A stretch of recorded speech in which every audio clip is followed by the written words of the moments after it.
Sebelumnya, Assalamualaikum warahmatullahi wabarakatuh. Perkenalkan, nama saya Erlinda Dwi Puspitasari dari kelas 19 A5.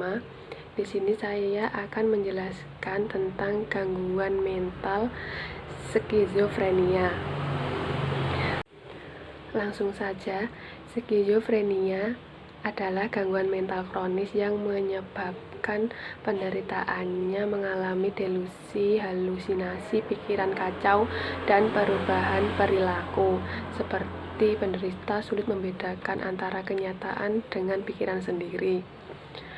Epidemiologi skizofrenia, gangguan mengenai hampir 1% populasi dewasa dan biasanya onsetnya pada usia remaja, akhir atau awal masa dewasa pada laki-laki, yaitu 15-25 tahun, dan perempuan 25-35 tahun.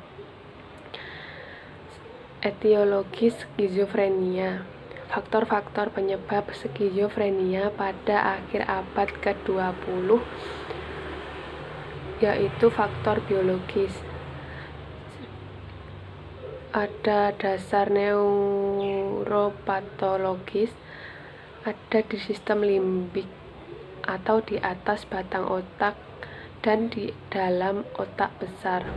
Talamus adalah bagian otak yang menyampaikan informasi dari indera kita, sedangkan hipotalamus adalah produksi hormon. Adanya pengurangan volume otak akibat penurunan densitas atau massa jenis akson, dendrit, dan sinopsis. Untuk yang kedua ada faktor genetik. Yang ketiga ada skizofrenia, berasal dari ketidakseimbangan kimiawi otak atau neurotransmitter, yaitu kimiawi otak yang memungkinkan neuron-neuron berkomunikasi satu sama lain. Beberapa ahli mengatakan skizofrenia berasal dari aktivitas neurotransmitter dopamin yang berlebihan di bagian-bagian otak. Untuk yang keempat ada faktor psikososial, meliputi adanya pengaruh faktor hereditas yang semakin lama semakin kuat, terus adanya trauma yang bersifat kejiwaan, dan adanya hubungan orang tua anak patogenik, serta interaksi yang patogenik dalam keluarga. Sebutan schizophrenic mother mendeskripsikan ibu yang memiliki sifat dingin, dominan, dan menolak yang diperkirakan menjadi penyebab skizofrenia pada anak. Ada subtipe skizofrenia. Ada beberapa macam, yaitu yang pertama skizofrenia tipe paranoid. Skizofrenia yang terdiri dari kelainan psikotik yang berkembang perlahan, lebih sering menunjukkan kemarahan, bersikap acuh tak acuh. Tanda-tanda skizofrenia paranoid seperti halusinasi, pendengaran, memiliki dua suara, delusi, kegelisahan, dan kekerasan. Etiologi skizofrenia paranoid seperti ambisi yang besar dan adanya rasa bersalah.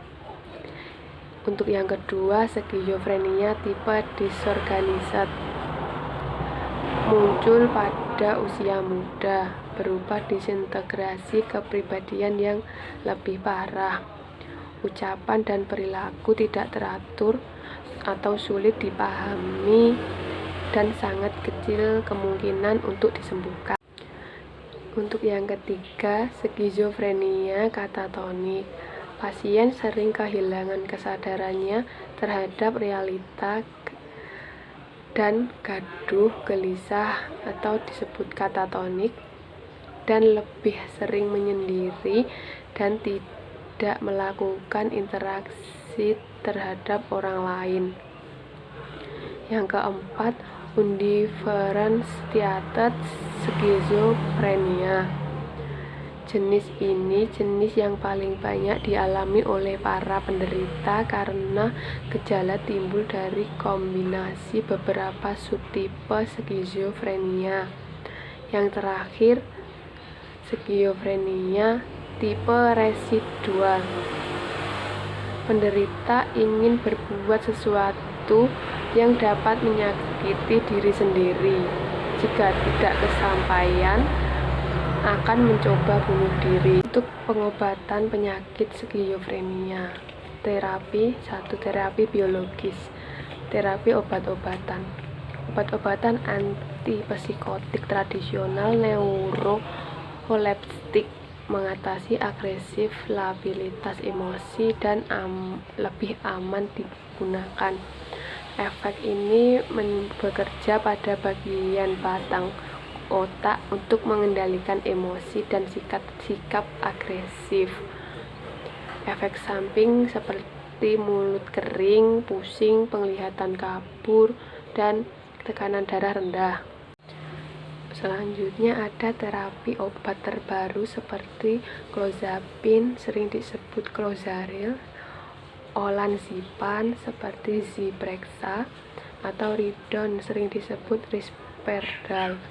Efek dalam obat ini menetralisir gejala akut seperti tingkah laku kacau, gelisah, dan menghilangkan gejala negatif seperti autistik.